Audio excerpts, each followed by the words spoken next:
Hello and welcome back to Lingering Light, your sanctuary for listening on YouTube. Tonight, we move beyond the boundaries of time to sit at the feet of history's greatest teachers. Wayne Dyer was born in 1940 in Detroit, Michigan. He spent much of his later years in Maui, Hawaii, where the rhythmic pulse of the ocean and the stillness of the mountains deeply influenced his shift from psychology to spirituality. A world-renowned speaker and author known as the father of motivation, he eventually became a conduit for ancient wisdom, translating complex mystical truths into everyday language. In his sweeping masterpiece, Wisdom of the Ages, he gathers 60 of the most profound insights from the past 2,500 years, offering them as a bridge for us to cross from the temporary to the eternal. Tonight, we follow the story of Oliver the Cynic Thorne. Oliver is 72, a retired journalist who spent decades chasing breaking news and current events. He had lived his life at high speed, believing that the newer something was, the more important it must be. But in the quiet of his study, surrounded by a world that felt increasingly chaotic and shallow, Oliver felt a profound thirst for something that didn't expire by the next morning. He needed a truth that was news that stays news. Oliver's study was a cluttered, dusty museum of the temporary, a graveyard of forgotten headlines and fleeting concerns. He was surrounded by massive, unstable stacks of yellowing newspapers and thick, bound volumes of magazines he had once edited with such frantic self-importance, each shouting with bold headlines that felt utterly irrelevant and hollow today. As he sat in his worn velvet armchair, the springs groaning like a tired, long-suffering friend who knew all his secrets, he realized with a sudden, sharp pang of regret that he had spent his entire professional life reporting on the frantic ripples of the surface while completely ignoring the vast, silent depths of the ocean. He felt like a weary man who had spent 70 long years counting the foam on a shifting wave while forgetting to simply stand still and breathe in the restorative salt air. The silence in his grand house was heavy and oppressive, filled with the lingering ghosts of missed deadlines and the frantic, rhythmic clatter of old typewriters that no longer existed in the physical world.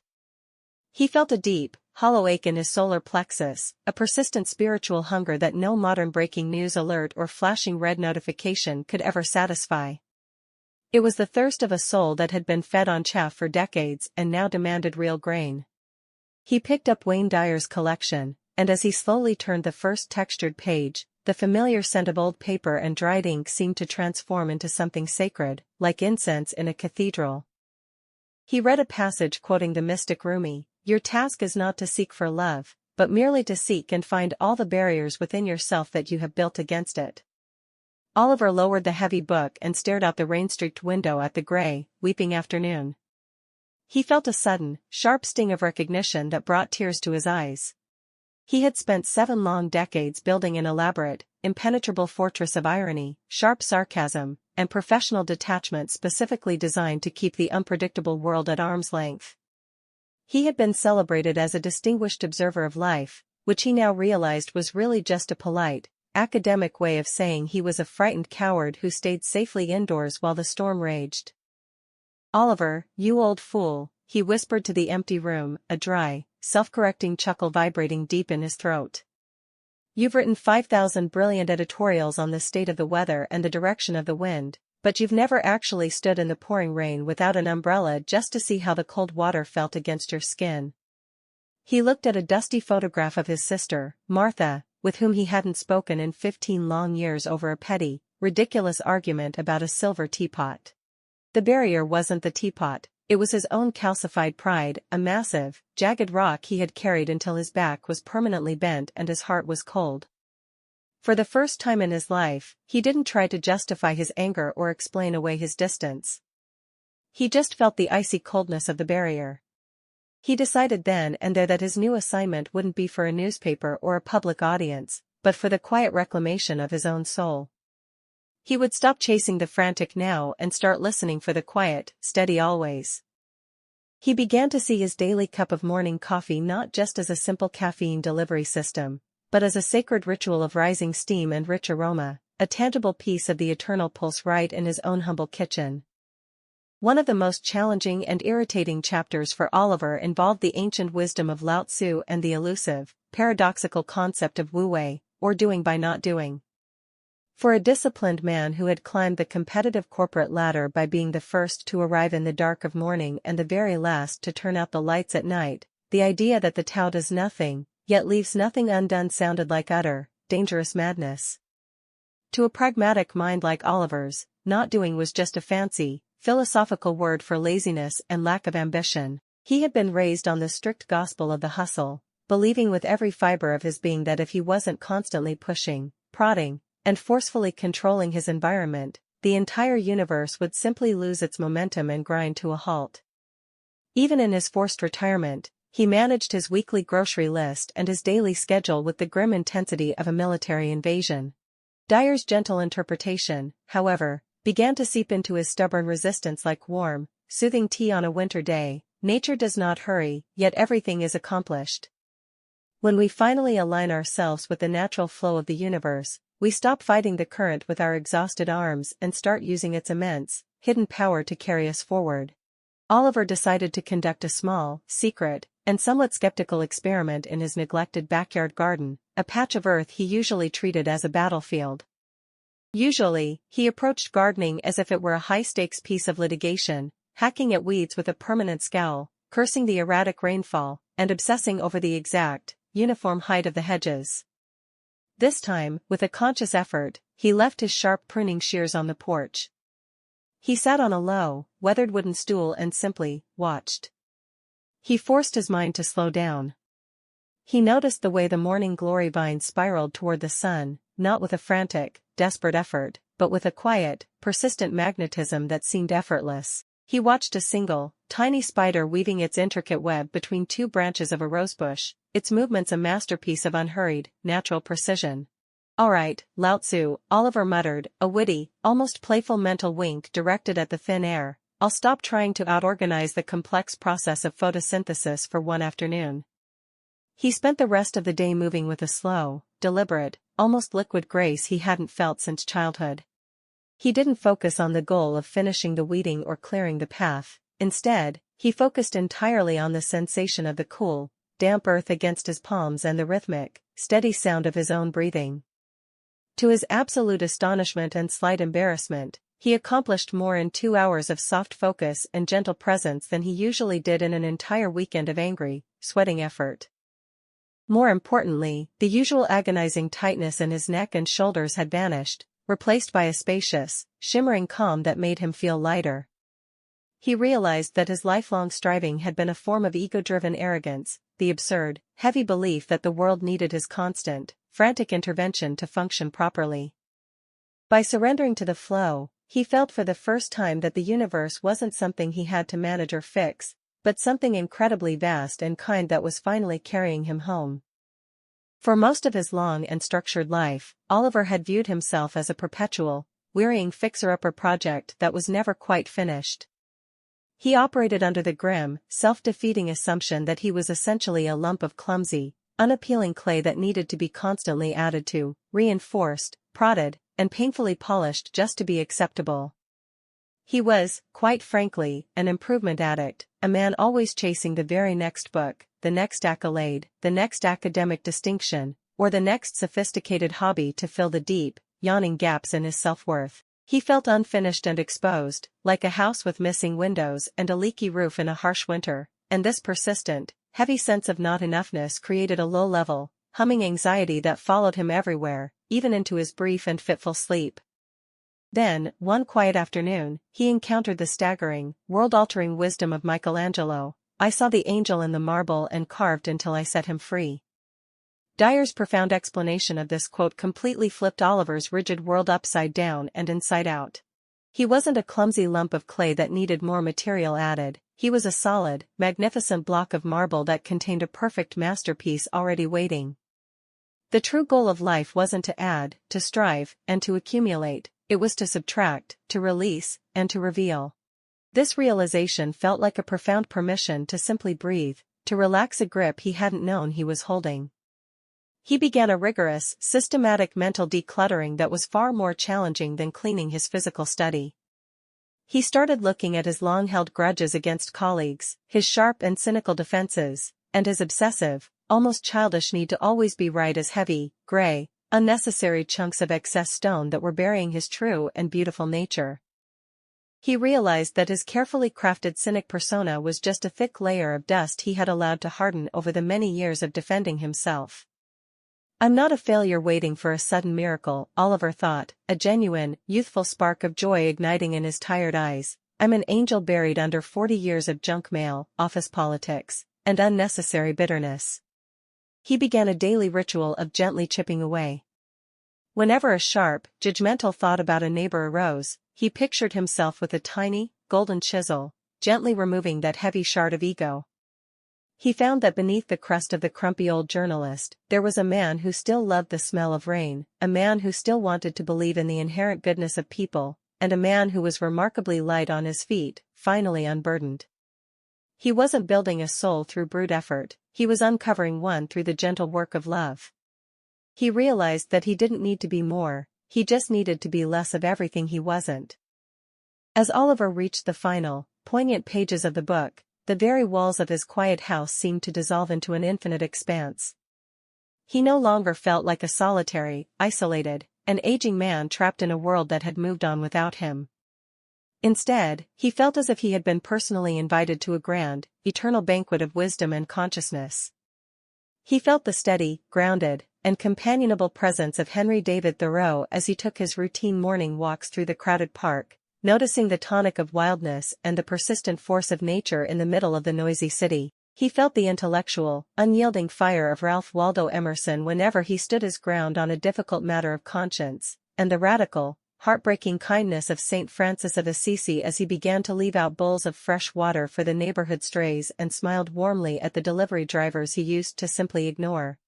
Dyer's final message resonated in the quiet room like the powerful strike of a great cathedral bell. You are not a human being having a spiritual experience. You are a spiritual experience having a human being. The profound light you seek from these ancient sages is already burning brightly within you. Now, go and shine. Oliver stood up and walked out onto his quiet porch, feeling a sense of integrated wholeness. The sun was just beginning to peek over the horizon, painting the sky in soft shades of peach, rose, and violet. It was the exact same street he had lived on for 30 years, with the same cracked pavement he always tripped over and the same humming power lines he found ugly. But today, the entire world looked as if it had been washed in gold. He saw the ancient pulse in the rhythmic stride of a morning jogger and the Tao in the way the great oak tree surrendered its leaves to the wind without a struggle. It took me 72 years to realize that the latest breaking news is actually 2,000 years old, Oliver whispered to the dawn, his face breaking into a wide, unburdened smile that reached his ears and warmed his heart. He went back inside, sat at his desk, and picked up his pen with a new kind of purpose. He didn't write a cynical column about the decline of society or the foolishness of politicians. Instead, he wrote a long, tender, and deeply personal letter to his sister, Martha, asking for her forgiveness and inviting her for tea. He had finally, and permanently, returned from the newsroom of the mind to the sanctuary of the heart. Oliver Thorne wasn't afraid of the final deadline anymore, because he had realized that in the brilliant light of the eternal, there is no such thing as too late. He was finally, gloriously, home. As the wisdom of the ages continued to ferment and settle deeply in Oliver's mind, he began to experience a strange, beautiful, and quite unexpected dissolution of his own habitual loneliness. For decades, he had viewed himself as a solitary, isolated island, a retired man living in a sturdy brick house, separated from his neighbors by tall wooden fences and from the rest of the vibrant world by the invisible wall of his own aging. He had looked at the world as a fragmented collection of others, other generations he didn't understand, other political parties he didn't trust, and other strangers who were merely obstacles in his path. But the sages, from the profound reflections of John Donne to the expansive verses of Walt Whitman, kept whispering the same persistent, undeniable truth: no man is an island. We are all individual threads woven into a single, seamless, and eternal garment of existence. Oliver sat on a weathered park bench one Saturday afternoon, deliberately watching a group of teenagers practicing daring skateboarding tricks nearby. Usually, he would have huffed and grumbled about the excessive noise and the reckless, undirected energy of modern youth, feeling a sharp, cold divide between his 72-year-old stillness and their frantic, chaotic movement. But today, he actively practiced the wisdom of Emerson, who taught that the same universal soul breathes through all men like a single wind. He looked at the boy struggling to land a difficult trick and felt a phantom tightness in his own knees, a sudden, vivid memory of his own youthful striving and the desperate need to prove himself. He didn't see a noisy, annoying kid, he saw a younger version of himself, 50 years younger, chasing the exact same spark of life and validation. We're just the same flame burning in different lamps, aren't we? Oliver thought, his heart swelling with a genuine warmth that had nothing to do with the afternoon sun. He realized that the separation he had felt for so long was just a mental fiction, a false headline he had written for himself but no longer had to believe. He felt a sudden, profound kinship with the ancient oak tree towering above him, the birds chattering busily in the eaves, and even the grumpy postman who always looked like he'd swallowed a lemon.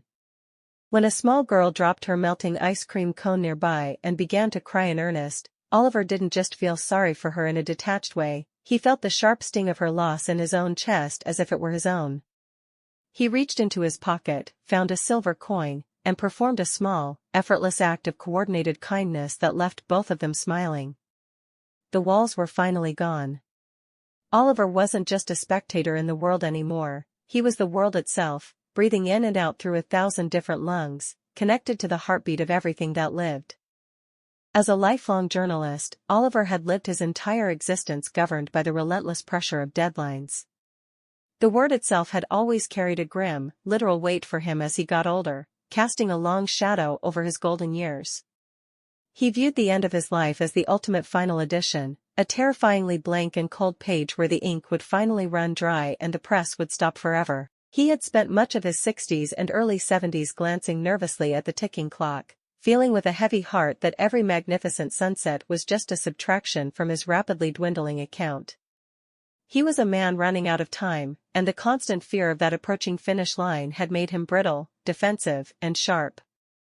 But the final lessons of the book, drawing from the mystical, expansive insights of William Blake and the ancient, soaring truths of the Upanishads, offered him a completely different kind of calendar. They spoke of a timeless state where birth and death were merely changes of clothes for the eternal, unchanging soul.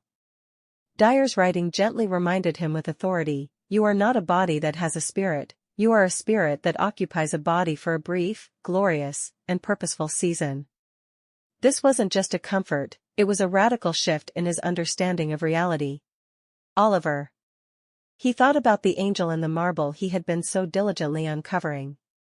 He realized with a start that the masterpiece wasn't the physical body that was growing frail and slow, but the awareness that was growing wider, brighter, and more inclusive every single day. For the first time in his memory, the thought of his own looming deadline didn't bring a clench of icy panic to his throat. Instead, it brought a sense of immense, childlike curiosity. If he was truly an eternal spark of the divine, then death wasn't an end of the story or a cancellation of the program, but merely a change of medium, a transition into a larger light. "I've spent my entire life writing about the end of things, the end of terms, the end of eras, the end of lives," Oliver whispered to the rising moon, his voice steady and filled with a quiet, ironic grace. "But the sages say there are no real endings, only beautiful transitions. I suppose the final edition is actually just the first volume of something much larger and more magnificent than I can imagine." Oliver Thorne had finally learned the greatest lesson of all the ages, that when you finally stop clinging to the frantic ticking of the clock, you finally have time for everything that truly matters. He picked up his book one last time, closed his eyes with a sigh of contentment, and felt the light, the old, new, and eternal light, shining through him, unshadowed, radiant, and forever. My dear friends at Lingering Light, Oliver Thorne discovered that the old wisdom isn't a museum of dead ideas, but a living spring that can quench our deepest thirst today. Wayne Dyer's wisdom of the ages is a magnificent reminder. The truths that guided the sages are the same truths that can guide you. You are never alone, and you are never without light. I have a question for you tonight. If you could sit down for tea with one person from history, Rumi, Lao Tzu, Michelangelo, or perhaps an ancestor of your own, what is the one question you would ask them about your life right now? Can you imagine their wise, patient answer? Share your sage conversations in the comments. Let's bring the old light into our new world together. And stay in the light, the ancient, timeless, and eternally youthful light of your own soul. Good night, dear friends. Show some love by hitting like and subscribe. Also, don't forget to drop a comment. Thank you.